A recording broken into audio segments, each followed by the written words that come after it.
Hi friends! இன்னைக்கு நான் நெத்திலி மீன் தான் வாங்கிட்டு வந்திருக்கேன். அதில் மீன் குழம்பு வைக்க போகிறேன். வாங்க எப்படி செய்யலான்னு பார்க்கலாம். மீனை க்ளீன் பண்ணி எடுத்துக்கலாம். நெத்திலி மீன் க்ளீன் பண்ணுறது ரொம்ப ஈஸி. செஞ்சு காமிக்கிறேன் பாருங்கள்.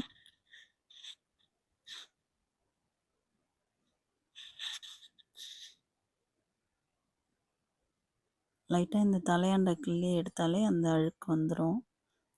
அதுக்கப்புறம் கத்திரிக்கோலை வச்சு சைடில் கட் பண்ணி விட்டுட்டு வாலை கட் பண்ணி விட்டால் முடிஞ்சிடுச்சு.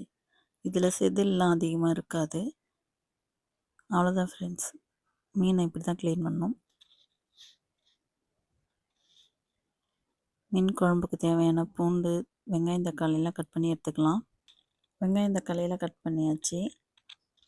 இப்போ புளியை கரைச்சிக்கலாம். கொஞ்சமாக புளி ஊற வச்சு வச்சுருந்தேன், அதை தான் கரைச்சி எடுத்துக்கலாம். வானலில் வச்சுக்கலாம். கொஞ்சமாக எண்ணெய் ஊற்றிக்கலாம். வடகம் தாளிக்கிறதுக்கு சேர்த்துக்கலாம். வடகம் பொரிஞ்ச உடனே பூண்டு சேர்த்துக்கலாம்.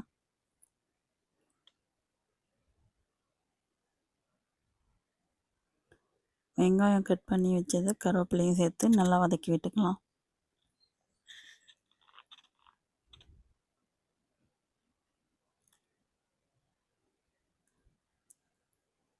வெங்காயம் கலர் சேஞ்ச் ஆனவுடனே தக்காளி சேர்த்துக்கலாம்.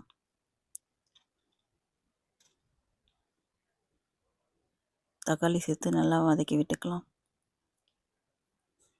தக்காளி நல்லா வதங்கிடுச்சு. இப்போ மிளகாத்தூள்லாம் சேர்த்துக்கலாம்.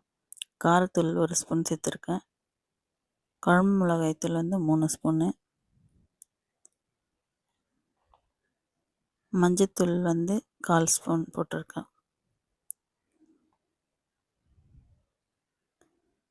எல்லாமே எங்கள் வீட்டிலேயே நாங்களே ப்ரிப்பேர் பண்ணது தான் இந்த மிளகாத்தூள், மஞ்சத்தூள் எல்லாமே.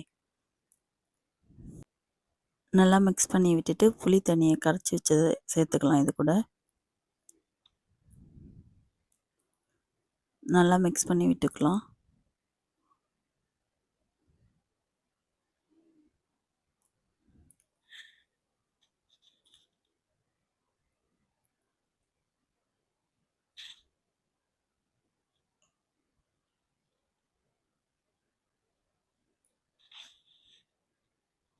குழம்பு கொதிக்கிட்டோன்னு கொஞ்சமாக மூடி போட்டு வச்சுக்கலாம்.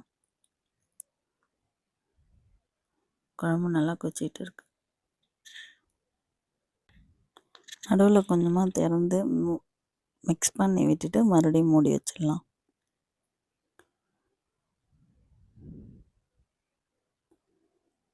குழம்பு நல்லா கொச்சி வந்துடுச்சு. இப்போ மாங்காய் சேர்த்துக்கலாம்.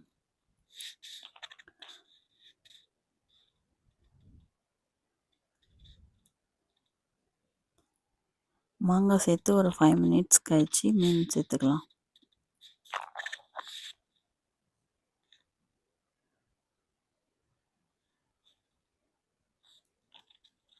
மீன் ரொம்ப சாஃப்டாக இருக்கும்ல, அதனால் 5 மினிட்ஸ்லேயே கூட ஆகாது. மீன் வெந்துடும். அப்புறம் ரொம்ப வெந்துடுச்சுன்னா உடையும். அதுக்காக கொஞ்ச நேரம் கழித்து மீனை போட்டுக்கலாம். மீன் போட்டு ஒரு 5 மினிட்ஸ்க்கு அப்புறம் நிறுத்திடலாம் அடுப்பை.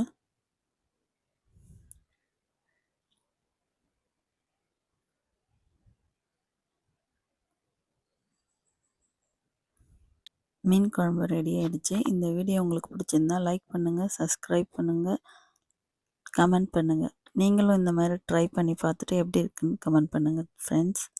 தேங்க்யூ வீடியோ முழுசாக பார்த்ததுக்கு.